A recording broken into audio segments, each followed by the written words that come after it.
Welcome to my podcast, On the Frontline with Mike Rolton, every Monday night at 7 p.m. Join us, listen to the facts of your community. Welcome to On the Frontline with Mike Rolton. In today's program, we're going to talk about one step away. And that means a lot of New Zealanders currently are one step away from living on the street. Today's guest is just one of those people. His name is Conrad, and he's agreed to talk to us today about what it's like living on the street, but also how he got there. Conrad, welcome. Thank you. Conrad, what happened for you to end up in your current situation? You have a normal Kiwi guy working and growing up as the normal Kiwi way, and then something changed. For me, probably a big thing was with this. I mean, when I was younger, I was flatting, and working. I've worked a lot of different jobs and stuff, and I've always tried to educate myself, so you get a better job, and so it's a bit more, fulfilling and stuff. And so, for the last a long time, I was living in my mother's house, and we were building it. Her and her boyfriend built it over lots and lots of years, and then a lot of it was a relationship with my mother, and then and my whole family, and so I had to leave there, and I could, I've been flatting a lot of situations, but I mean I haven't even got any references, actually, so it would probably be hard for me, to get a flat, and I know lots of people with flats, and it'd probably just make me a lot poorer than I am now, I mean, I'm lucky that I have a van that I can sleep in, I mean, I'm trying to educate myself. Everything is really expensive, I'm lucky that I don't have the bills of rent and power and stuff. It costs me a lot to maintain my vehicles and stuff, and petrol and living, but there are advantages, I suppose, to how I am living. I don't know. I'm sorry, I don't know if that helps very much. It does help. No, that's all good. But, when you move out of your flats in your mother's place and you have to adjust your lifestyle to living in the streets or living in your van, how difficult is that for someone to do? Yeah, it was pretty difficult. Very difficult, really. I really kind of struggled with it. The thing is, you probably know in Hamilton that it's illegal to sleep in a vehicle, and, the boundaries of Hamilton City, they passed a bylaw for it. So you're constantly getting told to go somewhere else, and it's, it's a running joke, I live somewhere else because everyone's telling you to piss off somewhere else, and so that's not a good feeling. So at the moment I've been packed up in the same place. It's just down a street, and the neighbours have been really good. It's been one of the most stable places I've been at, because I don't have to. You're always worried about, someone going to break into your, and steal everything you have, and so it's not easy. Yeah, it's not easy. I could imagine, adjusting to that lifestyle wouldn't be easy. Yeah. And, being harassed by the city council, I guess, is not easy as well. Yeah, just for doing nothing, just you parked up there just like other people, but, I don't pay rates, so, I'm probably not, you haven't got a place to be, Yep. Kind of. Well, I don't actually know, but I understand what you're saying. Yeah. Now, I understand that living on the street or living in your vehicles, and there's a number of you, because we see them at our community lunches, There is. There are unwritten rules that you have to live by to live on the street. Is that a true statement, or is that just a myth? Yeah, you have to, it is, I suppose it's like with anyone, it's a bit of a dog-eat-dog world, and a lot of it when you're in that situation too, you tend to abuse drugs and alcohol, and then, everyone's got a kind of story, and, things come up and people get angry, and and stuff like that. So you do try to be very cautious, you know. And mostly everyone's pretty, you know, because they're all in the same boat and stuff. So everyone's kind of pretty nice. It's only kind of, you know, a few people kind of get out of. Yeah, so is there that camaraderie amongst you guys in the street that we see? There is, you know. But you can't be, you still have to be kind of cautious, you know. There's the other side that, you know, if I was drunk somewhere in a park with a whole lot of men, you know, and I collapse, you know, someone might steal all my gear, you know. You kind of just have to be, you know.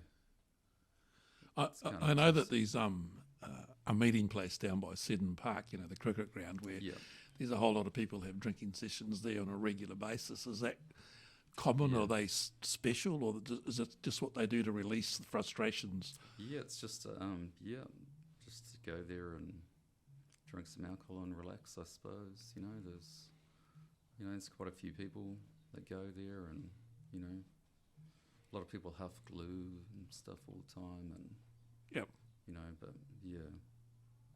they're quite, you know. So during COVID lockdown 1 and 2, my understanding is that the City Council lock everything up, all the facilities are locked away. Yes, they do. How did you guys manage over that time? And because there was no one around and you couldn't do your normal daily routine, how hard was that for the street people? It was really hard. I mean, there were 2 toilets open in Hamilton, you know, and they were at the supermarkets, and so it was really hard, you know, and I mean, I stayed in the Pack and Save car park a couple of times, but then I told you the story about how a street person who had stolen a bottle of wine came over and started talking to me, and then the cops turned up and ended up trespassing me for 2 years, you know. Yeah, because you're an innocent man sitting in your car. Yeah, she said I was having a party in my van in the car park, you know, which wasn't the case. But yeah, it did make it very, very difficult. Even, you know, and just the toilets were closed. It was, you know, and everyone needs to go to the toilet somewhere.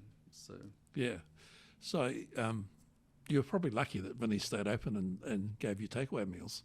Yes, oh, totally. You know, lots of places shut. Like you say, church groups do so much. You know, for me and everyone else, for meals and being open and stuff. You know, it's like over the holidays, most places just shut down. You know, and half the time it's when you really kind of need it, and everything kind of shuts down. And the public toilets were hard. Yeah, I get that. You know, you'd see where people had been to toilet around town, you know, because they couldn't go anywhere else, you know. So over COVID, if the toilets are shut, means the showers are shut. Would that be a fair assumption? Yeah, it's pretty hard to get any showers anywhere. So that must have been really difficult for those sorts of just basic facilities that weren't there and available. Yeah, totally. Showers raise morale. You know, showers are a big. Being clean and stuff is just is a massive thing, you know, to be able to get up and be, you know, have a wash every morning or whatever. It's huge morale booster, and, you know, it's life, you know. It is human nature, you know, really. for that sort of thing to happen. Yeah. I know that you've been coming to our community lunches for 2 years, 3 years? Yes, this is my 4th year. Being homeless. Yep. So. And do they help the team? I mean, we enjoy actually preparing lunches, and we've got a really good team on right now, and we try to give everyone variety. Does that go down well with the boys and who turn up, and the ladies? Yes. I mean, they're fantastic. You know, Molly is cooking some awesome lunches, and it's even, you know, if you have no money whatsoever, you know, that lunch will sustain you for the whole day, you know, and yeah, it's just so important, you know. And they're so cheap, you know, $1, you know, you can't get any cheaper than that, really. And the social aspect of the lunches is what we try to really like to see. Yeah, it is really good just to, see and talk to other people and, you know, see how they're going and having a little chat. It is, you know, and especially around COVID, everything was shut down. the social aspect was really, it's Now, I really understand, Conrad, you are back at Wintec important. Yes. and you're studying. Yeah. And what's the dream there? What's the hope? Just to be able to have a good paying job that I enjoy doing, and I'd be treated well. I have a bit more control in my life, and treated with respect, not some crappy kind of job, that some boss just gives you, assholes all the time, So what is that dream job? What are you aiming to do? just like a computer programming job or something, And you've done that before, haven't you? You've been a computer programmer before? I've studied a few times. Yeah, I've done a few certificates and stuff with that, and yep. So how far through your course are you? I'm just starting, so it's going to take me 3 years. But it's an aim. I mean, that's the purpose, isn't it? Yes, it is. Yeah, yes, it is very good. Purpose, and right now it takes up a lot of my time and stuff, but it's good because it keeps me busy and stuff, and idle hands and that kind of stuff. Yeah. So I guess that's your motivation, isn't it? Your driver is to get up in the morning, have your shower, like you say, feel good about yourself, Yep. go to Wintec and put yourself in a position that you'll eventually get employed, Yep. and then you have control of your life much way better. Yes, yes, a lot better. Yeah, I mean, it is a really difficult thing initially. You need to take one day at a time, is what you need to do, really. I was, lots of people on the street have mental health issues and stuff, and, just feeling good about themselves is a kind of bit of a struggle, So you just have to take one day at a time, and just get through it. And, people like you guys and, other organisations make a huge difference. So I would say to them to get in contact with people like you guys, and a little bit of help's just amazing, and I really appreciate it. All you guys do. I'm estranged from my family. My family don't help me at all. So I have nothing to do with my family at all. So I so appreciate all the things that you guys do. Well, that's actually what we're here for. You did mention just then mental health problems that a lot of the streeties have. Yeah. Do they get help for that, or is that just, are they just left on their own, to their own devices to get through, or does someone, a public nurse, or can they go somewhere to help them with that problem?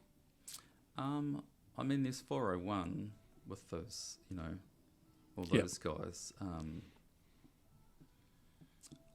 I mean, I think they have serious, they're really serious cases, schizophrenics and stuff. But I mean, a lot of people on the street probably do have, and you end up abusing drugs and alcohol. I did a lot of that, and I suppose, I've never really sought any. I've seen a few counsellors a long time ago, but I don't go and talk to anyone, these days. And I think just lots of people just, probably self-medicate. Yeah. And just, So I presume, are they synthetic drugs that you're talking about that they take? Yeah, a lot of streeties take synthetic drugs, that are around. Lots of them huff glue, sniff petrol, just drink, cheap alcohol. And I presume that's their escape. Yep, absolutely. Escape from reality of life. Yep, absolutely. And it doesn't fit me, You always get the come downs, and it doesn't make you feel any better, and it makes you feel worse, really, and ends up making the situation worse. Yeah. Well, thank you very much, Conrad, for your time. Okay. Thank you for being brave and coming in. There's a real good insight into how you guys live and what happened to you, and it could happen to anyone just like you. Sure. At any time in New Zealand right now, the cost of crisis living, 7.3% inflation was announced today. Fuel costs are high.